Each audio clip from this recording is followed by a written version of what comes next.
Hello साथियों, नमस्कार। स्वागत है आप सभी का। कैसे हैं आप सब? उम्मीद करते हैं आप सभी अच्छे होंगे। दोस्तों, आज के इस वीडियो में हम बात करेंगे मुगल काल से संबंधित 100 सबसे महत्वपूर्ण सवाल जो आपके एग्जाम में बहुत बार पूछे गए हैं और आगामी एग्जाम में भी आने की प्रबल संभावना है। तो आइए स्टार्ट करते हैं। भाग एक, बड़े ही महत्वपूर्ण सवाल आपके समझ में है। बाबर ने भारत पर आक्रमण कब किया था? यह आपका पहला सवाल है। बाबर ने भारत पर जो डायरेक्ट आक्रमण किया था वो किया था 1526 में। इसका कलर मैं चेंज कर ले रहा हूं। कब किया था? 1526 में किया था। इसके बारे में जान लिया जाए तो बाबर ने पहले पंजाब पर आक्रमण करके भारतीय स्थिति को समझने का प्रयास किया। इसने भारत के सीमावर्ती क्षेत्रों में 4 आक्रमण किए और 5वें आक्रमण में दिल्ली को जीतने का प्रयास किया। और ये आपका जो 5वां आक्रमण हुआ, यानी कि प्रमुख आक्रमण जो हुआ, तो आप इसे कह सकते हो कि प्रमुख रूप से भारत पे जो आक्रमण हुआ था वो 1526 में हुआ था, जो कि आपको याद रखना है। ठीक है, तो आप इसे भूलोगे नहीं। आगे बढ़ेंगे। बाबर के पिता का नाम क्या था? 2 नंबर रहेगा। बाबर के पिता का नाम उमर शेख मिर्जा हुआ करता था। इनके बारे में विस्तार से हम जान लें तो बाबर का जन्म 14 फरवरी 1483 में हुआ था।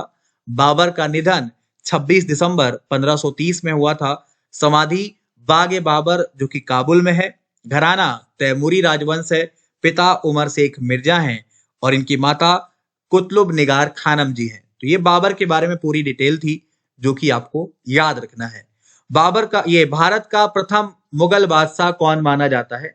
तो आसान सवाल है। पहला मुगल बादशाह बाबर माना जाता है क्योंकि बाबर के द्वारा ही मुगल साम्राज्य की स्थापना की गई थी। यहां पर भी वही लिखा हुआ है, भारत का प्रथम मुगल बादशाह बाबर था।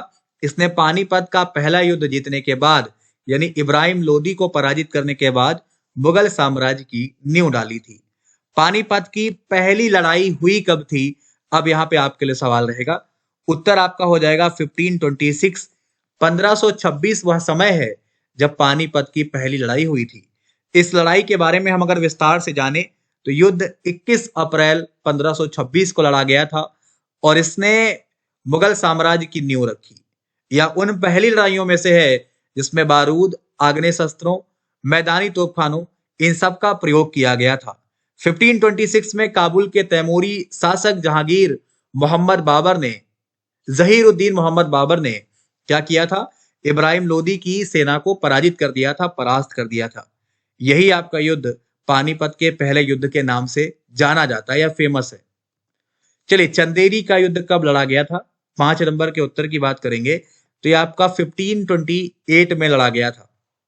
चंदेरी का युद्ध 29 जनवरी 1528 में मुगलों और राजपूतों के मध्य लड़ा गया। खानवा युद्ध के पश्चात राजपूतों की शक्ति पूरी तरह नष्ट नहीं हुई थी, इसलिए बाबर ने चंदेरी का युद्ध किया और शेष राजपूतों को क्या किया? समाप्त कर दिया। ठीक है, तो ये आपको याद रखना है। बाबर ने तुझके बावरी नामक अपने संस्मरण किस भाषा में लिखे हैं? उत्तर हो जाएगा तुर्की भाषा में लिखे हैं। विस्तार से जान लें तो बाबर ने तुझके बावरी, जिसको आप बाबरनामा कहते हैं, नामक अपना संस्मरण मूलतया तुर्की भाषा में लिखा। यद्यपि तुर्की मुगल दरबार की राजभाषा नहीं थी, अपितु यह सम्मान फारसी को प्राप्त था। इसमें भारत में मुगल साम्राज्य के संस्थापक जहीरुद्दीन मोहम्मद बाबर के जीवन की घटनाओं का उल्लेख किया गया है। दिल्ली में मुगल साम्राज्य की नींव निम्नलिखित में किस लड़ाई के परिणाम स्वरूप पड़ी? तो वही सवाल है, पानीपत की पहली लड़ाई के परिणाम स्वरूप, जो हुआ कब था? 21 अप्रैल 1526 में। किसके मध्य में? बाबर और इब्राहिम लोदी के मध्य में। यह पहला युद्ध था जिसमें तुलगमा नीति का प्रयोग किया गया था। तो ये सारे पॉइंट आपको याद रखने हैं। निम्न में किसका अपने समकालीन मुगल बादशाह के साथ में मेल गलत है, मिलान गलत है, उसकी पहचान आपको करनी है। 8 नंबर सवाल के उत्तर की बात करेंगे, आपका जवाब क्या हो जाएगा? तो यहाँ पे पृथ्वीराज चौहान और अकबर एक दूसरे से मेल नहीं खा सकते। वजह? पृथ्वीराज चौहान 12वीं शताब्दी का शासक था जिसने मोहम्मद गौरी से तराइन के 2 युद्ध लड़े थे। अतः विकल्प बी सुमेलित नहीं है, जबकि अन्य विकल्प क्या है? एक दूसरे से मेल खाते हैं। समझ रहे हैं? बाकी सारे मैच हो सकते हैं, बस बी को छोड़कर। चलिए, भारत में सबसे पहले तोपखाने का प्रयोग किसने किया था? तो जवाब की बात करेंगे, आपका उत्तर हो जाएगा डी। क्या हो जाएगा भाई? डी हो जाएगा, जो कि आपको याद रखना है, भूलना बिल्कुल नहीं है। हम बाबर के बारे में बात कर रहे थे। बाबर ने सबसे पहले तोपखाने का प्रयोग किया। बाबर ने मुगल वंश की स्थापना की थी। बाबर को मुबैया नामक पद शैली का जन्मदाता भी कहा जाता है। बाबर ने कलंदर की उपाधि 1526 का युद्ध जीतने के बाद ग्रहण की थी। ये आपको याद रखना है। खानवा के युद्ध में बाबर द्वारा पराजित किया जाने वाला राजपूत कौन था? बड़ा इंपॉर्टेंट सवाल बनता है। राणा सांगा को बाबर ने पराजित कर दिया था। खानवा का युद्ध 1527 में मुगल शासक और मेवाड़ के राजा राणा सांगा के मध्य हुआ। इसी युद्ध में बाबर ने जिहाद का नारा दिया था। ये सवाल पूछा गया है। बाबर की मृत्यु कहां पर हुई थी? तो ध्यान रखिएगा, बड़ा इंपॉर्टेंट है। बाबर की मृत्यु आगरा में हुई थी। बहुत जरूरी सवाल रहेगा, इसको आप बढ़िया दिमाग में रखिएगा। बाबर की मृत्यु 26 दिसंबर 1530 को आगरा में हुई थी। प्रारंभ में इसे नूर अफगान यानी आराम बाग में दफनाया गया था, लेकिन बाद में काबुल में उसी जगह दफनाया गया जहां इसने खुद चुनाव किया था। ठीक है। पुराना किला किसने बनवाया था? यह आपका 12 नंबर रहेगा। उत्तर की बात करेंगे, आपका शेरशाह सूरी यहाँ पे सही उत्तर हो जाएगा। दिल्ली में पुराना किले का जो निर्माण है वो हुमायूं ने 1533 से लेकर 1538 के मध्य करवाया जरूर था, लेकिन शेरशाह द्वारा दिल्ली पर अधिकार करने के बाद इस किले में कई स्मारकों का निर्माण कराया गया। इसी किले का नाम शेरगढ़ कर दिया गया। तो ये पॉइंट आपको याद रखना है। यही वजह है कि इसको शेरशाह सूरी का नाम दिया जाता है। 1540 में किस युद्ध के पश्चात हुमायूं को हिंदुस्तान छोड़ना पड़ा? यह आपको बताना है। उत्तर की बात करेंगे, कन्नौज यहाँ पे आपका सही उत्तर हो जाएगा। और चौसा का युद्ध 1539 ईस्वी में हुमायूं को पराजित करने के बाद शेरखां ने शेरशाह की उपाधि धारण करी, जबकि इसने 1540 के युद्ध में, जिसको आप कन्नौज का युद्ध कहते हैं, पुनः हुमायूं को पराजित कर दिया। और इसके पश्चात हुमायूं को विवश होकर भारत छोड़ना पड़ा।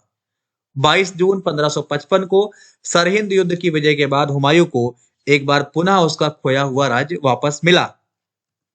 इनमें से कौन सा युद्ध 1529 में हुआ था? तो ध्यान रखिएगा, घाघरा युद्ध के बारे में हम बात करेंगे। बाबर ने 6 मई 1529 को बंगाल और बिहार की संयुक्त सेना को घाघरा के युद्ध में कुचल डाला। घाघरा का युद्ध बाबर द्वारा लड़ा गया अंतिम युद्ध भी कहा जाता है। इसे जल और थल दोनों में लड़ा गया था।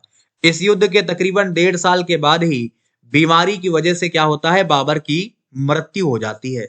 कन्नौज का युद्ध किस वर्ष में हुआ था? बड़ा इंपॉर्टेंट है। तो ये आपका अभी हमने बात की है 1540 में हुआ था। कन्नौज का युद्ध 1540 में हुमायूं और शेरशाह के बीच लड़ा गया था। कन्नौज के युद्ध को आप बिलग्राम का युद्ध भी कहते हैं। बादशाह हुमायूं को यह मालूम था कि शेरशाह की सेना उसकी सेना के मुकाबले ज्यादा ताकतवर और शक्तिशाली है और शेरशाह को इस लड़ाई में पराजित करना आसान नहीं है। यही वजह है कि इसने अपने भाइयों को इस युद्ध में मिलाने का प्रयास किया, परंतु उसके भाई इस युद्ध में शामिल नहीं हुए। यही वजह है कि वो हार जाता है। समझ गए? तो ये पॉइंट आपको याद रखना है। दिल्ली में हुमायूं का मकबरा किसने बनवाया था? 16 नंबर रहेगा, 16। उत्तर आपका हाजी बेगम हो जाएगा। तो दिल्ली में हुमायूं का मकबरा हुमायूं की प्रिय पत्नी हाजी बेगम ने बनवाया था। इसका वास्तुकार मीरन मिर्जा ग्यास माना जाता है। मकबरे के चारों ओर बगीचे का निर्माण भी इस मकबरे की प्रमुख विशेषता मानी जाती है। हुमायूं के मकबरे का वास्तुकार कौन माना जाता है? तो मीरक मिर्जा ग्यास, जिसके बारे में हम पहले ही बात कर चुके हैं। और हुमायूं के मकबरे का निर्माण 1565 में इनकी विधवा बेगम हाजी बेगम के द्वारा स्टार्ट कराया गया था। निर्माण फारसी वास्तुकार मीरक मिर्जा ग्यास की देखरेख में कराया गया था। तो ये आपको याद रखना है, बड़ा इंपॉर्टेंट है। चलिए आगे बढ़ते हैं। मेधावी राजस्व अधिकारी टोडरमल ने किसके अधीन सेवा की थी? तो बड़ा इंपॉर्टेंट रहेगा। सवाल नंबर 18 है। जवाब की बात अगर हम करते हैं तो इन्होंने सबसे पहले शेरशाह के दरबार में सेवा की जरूर थी, लेकिन इनको जो उपलब्धि है वो कहां से मिली है? वो अकबर के दरबार से मिली है। तो यहाँ पे सबसे पहले अगर पूछा जाएगा तो आपका उत्तर शेरशाह सूरी होगा। तो टोडरमल अकबर के नौरत्नों में से एक थे। टोडरमल का जन्म लहरपुर में हुआ था। ये सीतापुर जिले में स्थित है। टोडरमल ने सर्वप्रथम शेरशाह सूरी के अधीन सेवा की थी, जो कि आपको याद रखना है। ठीक है। अकबर कितने साल में या कितने वर्ष की अवस्था में सम्राट बने? तो ध्यान रखिएगा 13 वर्ष की अवस्था थी जब ये सम्राट बनते हैं। हुमायूं की मृत्यु के बाद या हुमायूं की मृत्यु के समय अकबर पंजाब में सिकंदर सूर को समाप्त करने में संलिप्त था। इस अवसर पर बैरम खां उसके संरक्षक के रूप में कार्य कर रहे थे। हुमायूं की मृत्यु की सूचना मिलने पर पंजाब में गुरदासपुर जिले के निकट कालानौर नामक स्थान पर 14 फरवरी 1556 को अकबर को जो है मुगल बादशाह घोषित कर दिया गया। उस समय इनकी आयु मात्र 13 वर्ष 4 माह ही थी। कालानौर में राज्याभिषेक के समय अकबर की आयु कितनी थी, यह आपके लिए सवाल रहेगा। उत्तर आपका 13 वर्ष हो जाएगा। हम पहले ही कर चुके हैं कि जब इनका राज्याभिषेक हुआ उस समय इनकी आयु मात्र 13 वर्ष 4 महीने की थी। क्लियर। पानीपत का जो सेकंड युद्ध है वह किनके किनके मध्य हुआ था, तो याद रखिएगा ये अकबर और हेमू के मध्य में हुआ था, जो कि आपको याद रखना है। तो ये युद्ध हुआ कब था? समय था 5 नवंबर 1556 का, जब अकबर बैरम खां और हेमू के साथ ये युद्ध लड़ा गया। अकबर के साथ में बैरम खां थे और युद्ध लड़ा किससे गया? हेमू के साथ में।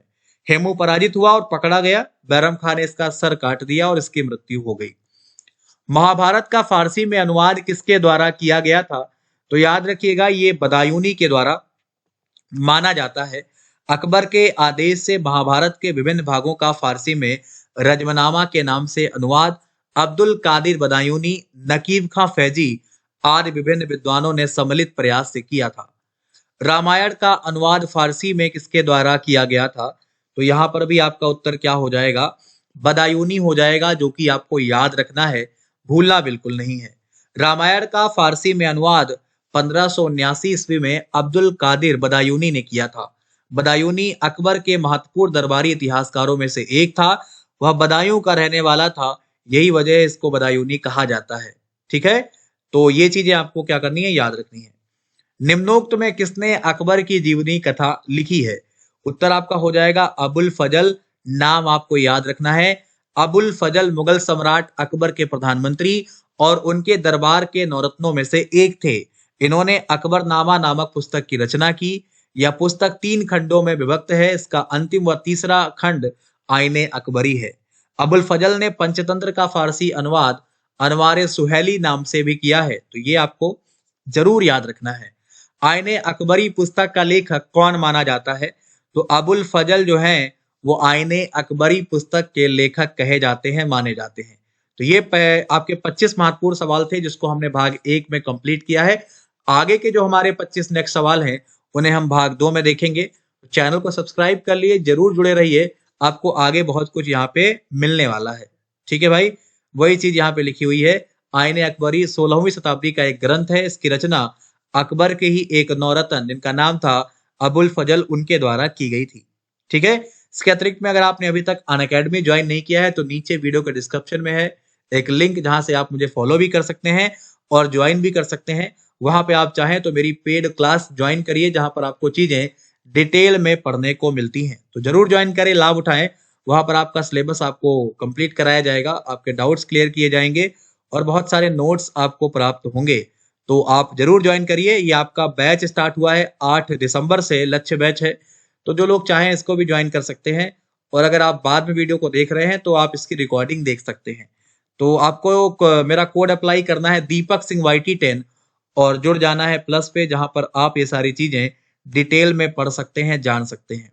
फिलहाल जल्द मुलाकात करेंगे भाग 2 के साथ। अभी के लिए इतना ही।